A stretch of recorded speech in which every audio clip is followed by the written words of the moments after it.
Oui, je m'appelle Éric Leblanc. Je suis de la communauté Innu de Uashat-Makmaliotanam et j'ai grandi au bout de la rue Cartier, plus précisément. Et cette communauté-là, on l'a quittée en 1975 lorsque j'avais 9 ans. Et là maintenant, 48 ans plus tard, après avoir retrouvé mon statut Innu, je reviens sur la communauté et j'ai décidé que j'allais réapprendre la langue, m'attarder à réapprendre aussi la culture Innu, tout ce qu'on a vécu un peu quand j'étais jeune. J'ai envie de revivre ça. Tout le côté Innu, c'est très important pour moi de le revivre. Alors aujourd'hui, 48 ans plus tard, je reviens.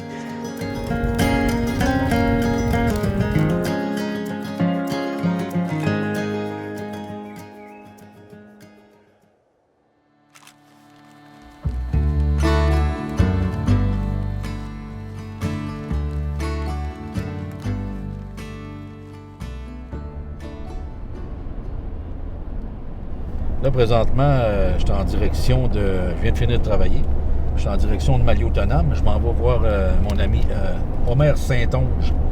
Omer Saint-Onge qui est un gars qui fait de Metahan, beaucoup dans la spiritualité Innu. Alors, je m'en vais le voir pour qu'il m'explique un peu tout ça, comment ça fonctionne, le côté culturel Innu sur la spiritualité. J'ai bien hâte de voir ça. Je suis en direction pour aller le trouver là, présentement. Puis, il est bien aimable d'être gentil comme ça pour m'accepter d'aller chez eux m'expliquer ça. Fait que, on verra, on va voir.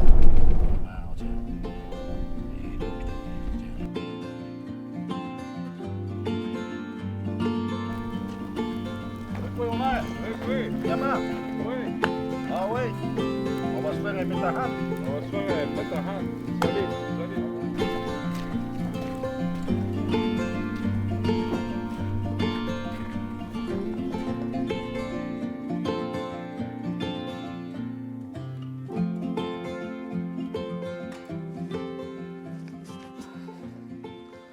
Fait que c'est sûr qu'aujourd'hui, d'arriver ici dans un Metahan, c'est important que je vive ça comme ça fait partie des Innus, ça, de Metahan, de s'aider à guérir de nos blessures, du stress qu'on peut vivre à tous les jours au travail, dans la vie de tous les jours. On est dans un monde assez stressé, alors c'est complètement différent là, de vivre ça.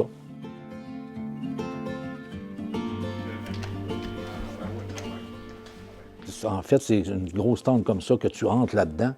Puis, premièrement, ils ont mis du sapin à terre complètement. C'est pour la senteur, garder la chaleur aussi du sol qu'on veut nous faire sentir là-dedans, en fait. Et que, aussi, c'est que dans le milieu, bien, il y a comme un trou. Il y a comme un trou assez profond. Puis, on s'assoit dans cet environnement-là, tout autour de la tente. On s'assoit sur le sapin. On arrive là, peut-être en short, des choses comme ça. Puis, par la suite, il y a quelqu'un qui fait chauffer un feu, qui fait un feu dehors, puis il fait chauffer des roches, des grosses roches rondes.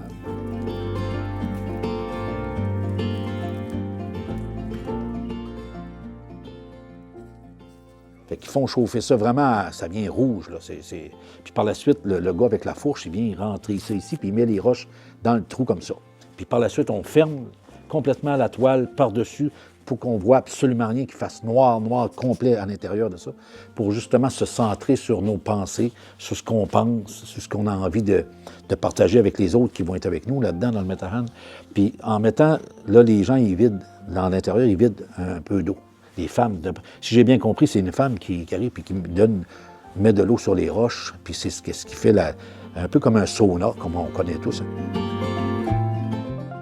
Depuis des générations, le peuple Innu entretient une relation étroite avec la terre, les animaux et les cycles de la vie. Parmi ces traditions, la tente de sudation occupe une place importante. Il s'agit d'un rituel de purification physique et spirituelle. Au centre, on dépose des pierres chauffées à blanc dans un feu extérieur. Une fois placées dans la tente, de l'eau est versée sur ces pierres, créant une vapeur intense. Cette chaleur favorise la transpiration, mais surtout elle symbolise un nettoyage intérieur. La cérémonie est guidée par une personne d'expérience, souvent un aîné. On y entre avec respect, en silence ou en prière. On peut y partager des intentions, réfléchir, ou simplement se reconnecter à soi-même et à la nature. Pour les Innus, ce rituel n'est pas seulement physique. c'est un moment de guérison, de transmission et d'équilibre. Il rappelle l'importance de prendre soin de son esprit autant que de son corps. Ces traditions, toujours vivantes aujourd'hui, témoignent d'un savoir ancien et d'un profond respect pour le monde qui nous entoure. Mon nom de baptême, c'est Omer Saint-Onge. Puis mon nom traditionnel, c'est Wapen-O-Tcheketuk, qui veut dire étoile du matin. Moi, depuis 40 ans que je pratique des cérémonies de la spiritualité autochtone. Puis je m'en vais avec ça, là. Puis à chaque fin de semaine, à chaque semaine, on fait des tentatués ou des cérémonies de calumet ou de guérison spirituelle.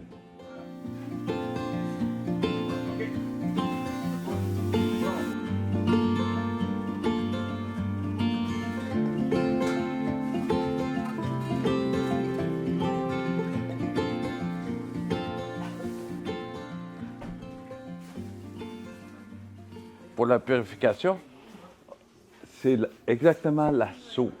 La sauce, lui, nous permet de se purifier notre émotionnel.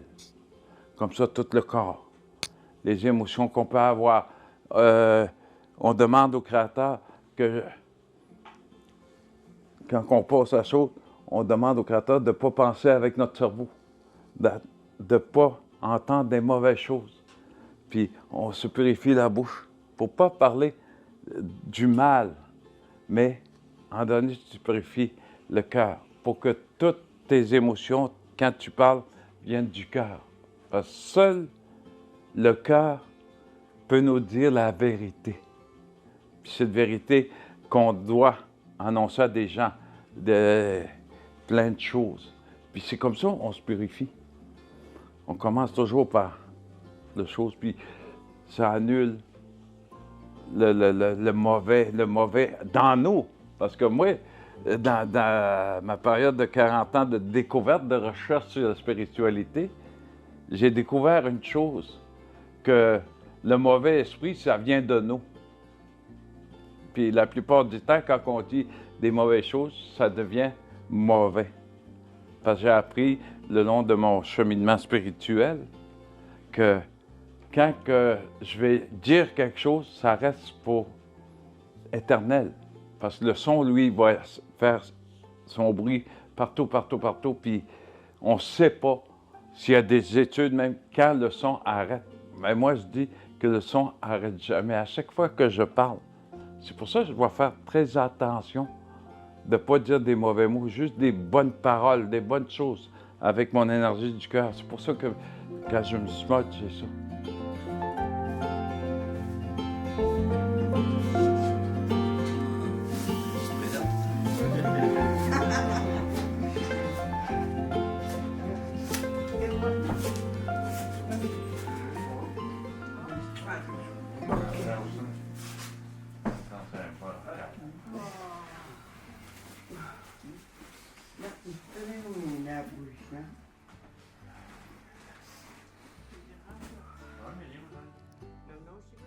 C'est sûr que j'étais assis dans mon coin, puis je n'étais pas gros dans mes culottes. Je veux dire, j'en regardais tout le monde autour de moi qui ont l'air être à l'aise, parce que faut dire que moi, j'arrive là, puis c'est des Inuits de souche là, qui sont là. Alors,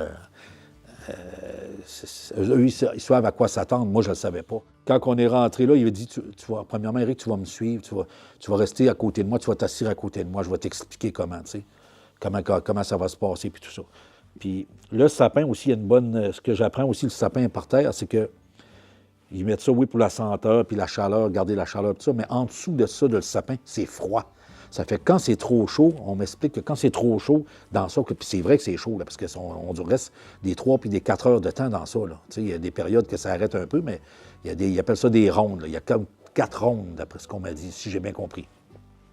Puis par la suite, quand il fait trop chaud là-dedans, bien, Michel, il m'avait dit, va en dessous du sapin, puis respire vraiment, là. Je prends en dessous du sapin, puis je respire par en dessous. C'est très froid en dessous ici. C'est très, très froid. Alors, ça me donnait de l'air, puis ça m'aidait à continuer, à garder cette... Parce que c'est dur, ça prend une endurance, là, après plusieurs heures à être là-dedans. Là. Alors, heureusement qu'il m'avait expliqué comment ça fonctionnait parce que ça m'a aidé beaucoup. Puis c'est sûr que la première chose qu'il m'a dite, c'est qu'il m'a dit, Éric, quand tout a été formé, là, puis que c'était commencé, il dit, Éric, qu'est-ce que tu es venu faire ici?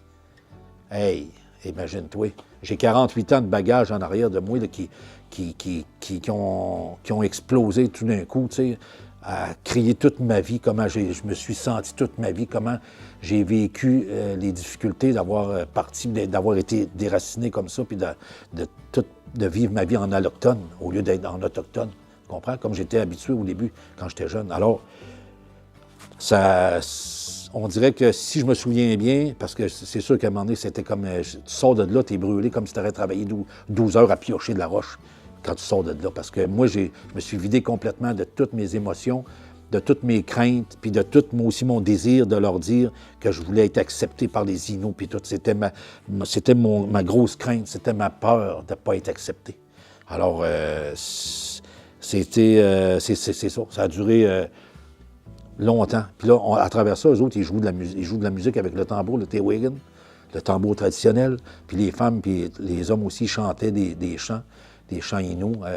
On dirait qu'à chaque fois que je disais quelque chose, que je dévoilais quelque chose de grave qui m'était arrivé ou que le son montait. On dirait que ça chantait plus fort. Oh, puis c'était comme pas des incantations, incantations, je sais pas comment tu appelles ça, mais des incantations envers les esprits, tu sais, les ancêtres. Parce que là-dedans, c'est pas nécessairement Dieu, un seul ou quelque chose comme ça. On dirait que c'est des ancêtres. Tes ancêtres, ils sont là pour t'aider. Tu les appelles pour qu'ils viennent t'aider à guérir. C'est ce que je comprends un peu du Metahan présentement. C'est ce que je comprends là. Alors, c'est sûr que j'ai pas fini d'apprendre, puis je vais continuer à être intéressé. Puis tant qu'on va vouloir m'aider, moi, je vais être là.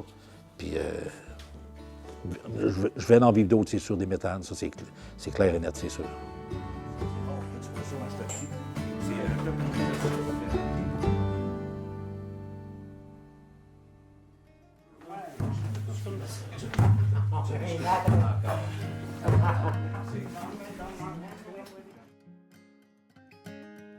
À travers la tente à suer, qu'est-ce qu'on pourrait ressentir? C'est sûr qu'il y a des chants sacrés, des chants des femmes qui vont chanter là-dedans, des chants d'hommes, des chants pour l'esprit, pour des remerciements. Qu'est-ce que tu vas vivre? Moi, je suis parti pour vous dire, tu vis, c'est spécial, à toi-même, personnel. Mais à travers ça, tu peux faire en contact de toi. De toi. C'est comme te regarder dans un miroir là-dedans, à un moment donné, de voir. C'est qui, moi, à travers ce monde? Qu'est-ce que je fais? Puis il y a des guides qui vont t'aligner, qui vont te parler, qui vont te dire certaines choses, la guérison.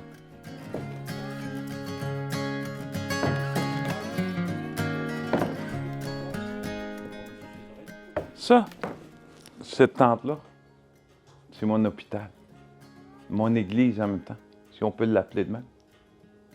Et ça peut être ma maison, me sauver. Toutes les choses. Je peux dormir là-dedans. Si j'ai pas de place à dormir, c'est tout. Toute l'union avec moi là-dedans.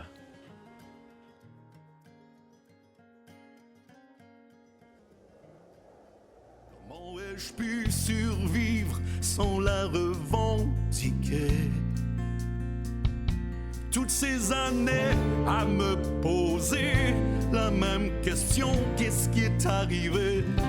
Et tous ces kilomètres qui m'ont tant éloigné de ma communauté, mais moi j'y reviendrai.